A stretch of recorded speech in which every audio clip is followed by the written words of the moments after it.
Vendredi 6 janvier 2023, sur Arte, Eric Clapton se raconte dès 22h25. Le célèbre guitariste revient sur sa romance avec Pattie Boyd, une femme dont il tombe follement amoureux et qu'il finira par épouser. Alors qu'elle était initialement mariée à George Harrison, membre des Beatles qui n'était autre que son meilleur ami. Eric Clapton a vécu 1000 vies. Guitariste emblématique des années 60-70, il a connu l'enfer de la drogue, de l'alcool, et partagé son talent à travers des centaines de tubes. Connu pour être un personnage excessif, le musicien l'était aussi en amour. Dans le documentaire Eric Clapton, Life in 12 Bar, diffusé vendredi 6 janvier 2023 sur Arte et Arte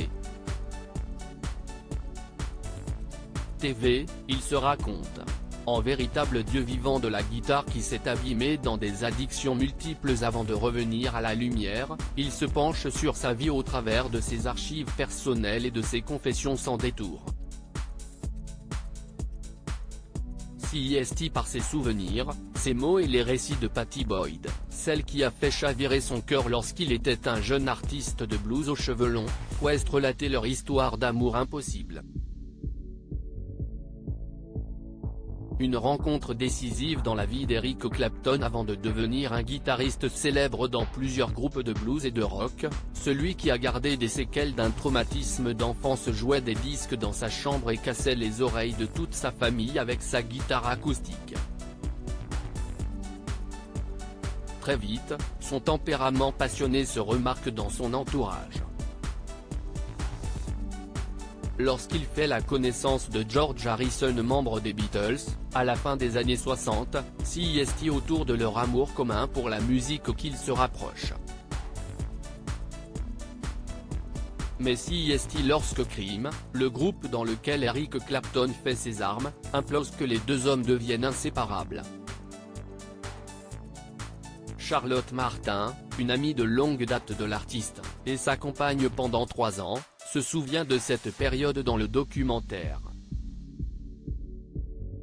Il était vidé. George et lui se voyaient beaucoup. Ils jouaient de la guitare et ils écrivaient des chansons, déclare-t-elle. À cette époque, Eric Clapton fait également la connaissance de Pattie Boyd, qui n'est autre que la femme de son ami. Ébloui par la jeune femme blonde aux yeux très bleus, il va s'acharner pendant des années dans l'espoir de la séduire. Eric Clapton, George était mon meilleur ami, mais c'était plus fort que moi avec l'argent des ventes de ses premiers tubes. Eric Clapton s'offre une maison au Royaume-Uni. Celle-ci côtoie la propriété que partagent George Harrison et Pattie Boyd. Coïncidence? Rien n'est moins sûr. On était 4 amis qui passaient beaucoup de temps ensemble. On allait au restaurant, on sortait dans les bars. Il venait souvent chez nous. Et pas toujours pour voir George. Eric posait sur moi des regards qui s'attardaient un peu plus longtemps que nécessaire, ça ne m'a pas échappé, se souvient Pattie Boyd dans le documentaire. Le concerné lui-même se remémore cette période de pure frénésie. Je savais que c'était mal. George était mon meilleur ami. Mais c'était plus fort que moi.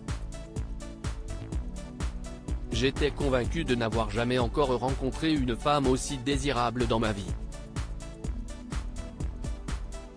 Elle avait beau être mariée, je la voulais. Et ça m'a fait peur, confie-t-il. Un matin d'octobre 1969, il envoie une lettre enflammée au mannequin.